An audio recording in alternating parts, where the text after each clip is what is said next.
I'm trying to make $3,000 on DoorDash and Uber Eats in 1 month, the entire month of January. And today is January 28th, and we are probably not going to hit our $3,000 goal.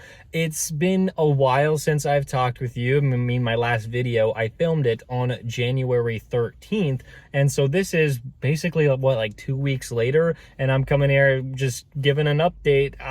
It's been really difficult for me to keep pace with the part-time work that I said I was going to do throughout this whole challenge. I wanted to do like 25 hours to around 35 hours for like every single week that I did the challenge. But as I was going throughout January, it was just getting tougher and tougher to actually work even 25 hours a week. And of course, I'll get into more of that and like why it's so difficult to work this much on DoorDash and Uber Eats, because like in the past, I've worked like 40-hour weeks, 50-hour weeks, sometimes 60-hour weeks. And now it's looking really difficult to even work 20. I mean, we have been chipping away at this goal. I just haven't filmed any of it because I'm like, what's the point of coming out here for like 2 hours and then filming an entire video? Like, that doesn't really seem to make a whole lot of sense. I mean, like, I think like when I last left you guys on January 13th, I had like $1,200, but like towards that $3,000 goal. And like I was coming out here like 4 days a week, and I would work like 2 or 3 hours, and I would make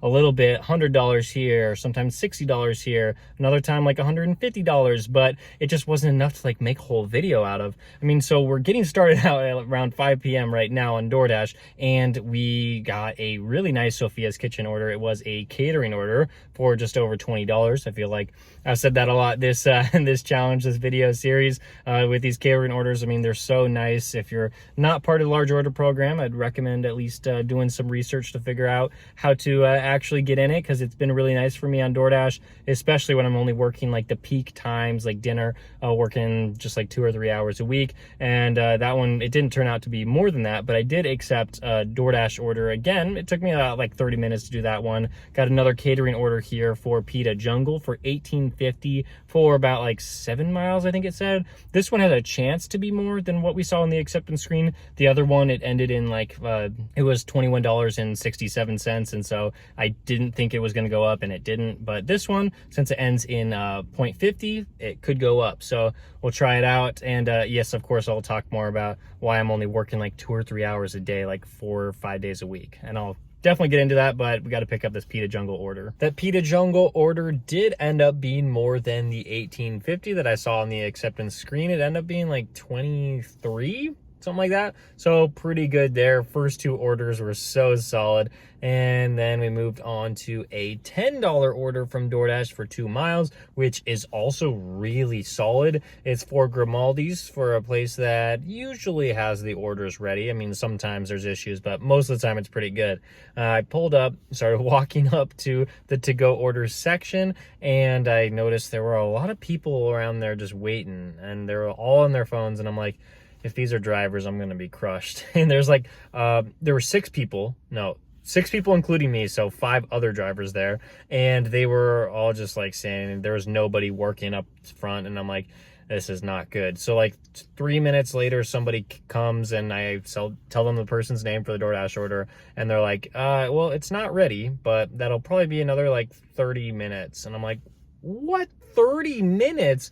Yeah, it was rough, and everybody else was waiting too. There was no way I was going to wait in that line, so I went back to my car. I was like, actually, for the first part, I thought I might actually wait for the order.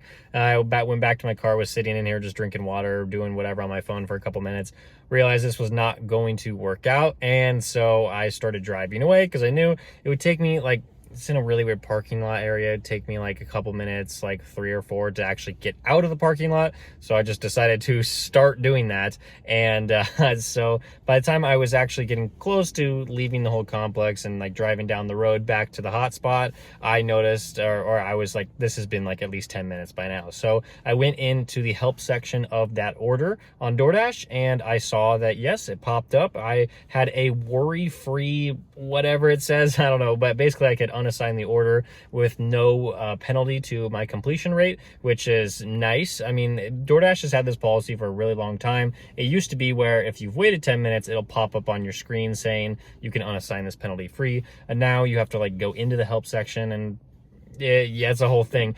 But basically, whether they're trying to mess with Dashers or not, this portion of the app just doesn't work. And I've tried it multiple times, and it's just been so frustrating for me because once I go in and I'm like, okay, it's going to take like 20 plus minutes, and then the orders hasn't even been started yet. I go to click confirm and it doesn't unassign the order because it just can't. Like, the app is not designed in a way where this would actually unassign the order. It's a huge issue that they need to fix, but they probably aren't going to fix it because they don't really care that much. And so I was not going to let that slide. I contacted support and I'm like, okay, like, you need to unassign this penalty free because I'm not going to deal with this. And basically the entire time that I was driving back to the hotspot, like 10 minutes, I was like at red lights. I'm like, okay, you need to unassign this for me. And talking with support, basically got back to the hotspot. It's a whole story. This is going on for another like 20 minutes. And basically they won't let me unassign the order. And I just had to take the penalty because it wasn't going to work out. So very, very frustrating.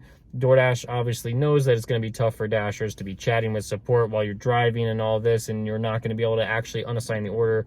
So you just have to take the hit for the completion rate right now. Like, so frustrating, but whatever. Moving on to an Uber Eats order for $8.50, and this one was short. I hadn't actually unassigned that DoorDash order yet, and so I was like, this is going to be fine because it's the only thing I can do with Uber Eats. Did that. Thought it was funny they offered me like less than $2 for an add-on order. Not taking it, obviously, and then got that $8.50 order taken care of. And then we got another catering order from DoorDash for $16. So that's really, really nice. The order was ready in the restaurant, and we're going to go drop it off. The Rudy's order was pretty nice. And then we got an Uber Eats one for $10 for Buffalo Wild Wings. This is a restaurant where yeah, the orders aren't going to always be ready. But this time, this was a good experience. Like, way different than that Grimaldi's one. Like, this one I actually watched through the windows. An employee put that order that was mine on the rack like before I walked in, so it was ready like 5 seconds before I was there. So definitely worked out in my favor. Grabbed that and then dropped off the $10 order. And then we got another $10 one for Uber Eats for Panda Express. Yeah, there's going to be a lot of Uber Eats orders in a row. This one was $10 for not that far of a distance, taking me a little bit away from where I would like to be, but it's fine because it's $10. And then as I was dropping this off in an apartment complex, I got another order from Freddy's, and this one was going to go drop back in the same apartment complex. So yeah, I'm gonna take that one. So that one was pretty great. But you guys are probably wondering like why I haven't been like making too many videos in January. That's one question you might have. And then another question is, why aren't you gonna make $3,000 working 25 hours a week? Because I mean, honestly, that's not like too difficult to do, especially if I ramped it up and was working for like 30 or 35 hours a week part-time. So first, let me address like why I haven't even been working 25 hours a week, and then we'll talk about why I haven't been filming that many videos in the shifts that I actually have been working. Okay, so for why I'm not working 25 hours a week, it's just because I've been like extremely busy lately with like all of my other like non-DoorDash and Uber Eats activities. Like, if you didn't know, I actually do have like 2 other YouTube channels that I work on, and so I've been spending a lot of time working on specifically one of them because I was really hoping to ramp up the production of those videos, and now I'm over 1,000 subscribers on that channel, so it feels really good to have that. I mean, like, you guys probably didn't know that I did have 2 other YouTube channels, but I do, so I've been spending a lot of time with that. And of course, like this channel, I definitely want to post more on here, but that's just where my priority was right there. And I guess now that I need some DoorDash money coming in, I'm going to get back to working more DoorDash and Uber Eats.